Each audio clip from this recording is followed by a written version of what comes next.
आप सबने दिया है कि मुझे पद देना चाहिए, मुझे पद चाहिए, तो मैं आप सब लोगों को ये आश्वस्त करना चाहता हूं, मैं पद का लोभी व्यक्ति हूं और आप सबसे ये प्रार्थना करता हूं कि आप सब मुझे पद दिला दें।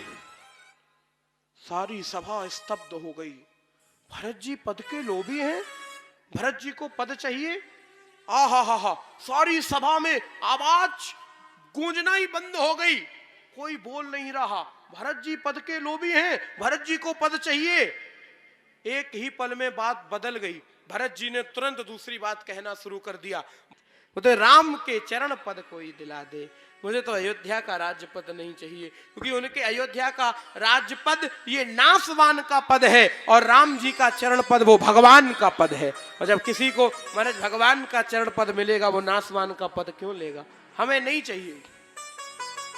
गुरुदेव कहने लगे, भरत जी अगर मैं तुम्हें जबरदस्ती आदेश दे दूं कि तुम्हें राज्य सिंहासन पर बैठना है तो बोलो नहीं बैठोगे, बोलो नहीं बैठोगे।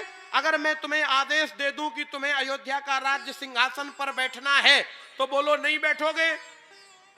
तो भरत जी ने कहा, गुरुजी बैठूंगा तो नहीं, लेकिन बैठना पड़ेगा।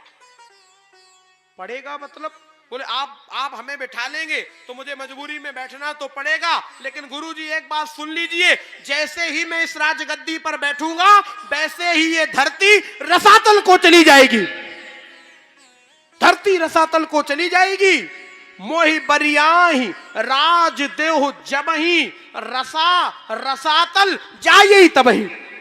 अगर मुझे जबरदस्ती राज सिंहासन पर बिठा दिया तो धरती रसातल पर चली जाएगी। गुरुजी ने कहा, धरती रसातल को चली जाएगी? धरती रसातल को क्यों चली जाएगी? बोले गुरुजी धरती माता इतना बड़ा अनाचार अत्याचार बर्दाश्त नहीं कर पाएगी। अच्छा, इतना बड़ा अत्याचार बर्दाश्त नहीं कर पाएगी? एक बात बताओ जरा, रावण कुंभकर्ण अधर्मी है? बोले है। अनाचारी है। उनका अत्याचार धरती माता बर्दाश्त करती है कि नहीं करती? बोले करती है। हिरण्याक्ष हिरण्यकश्यपु अधर्मी थे?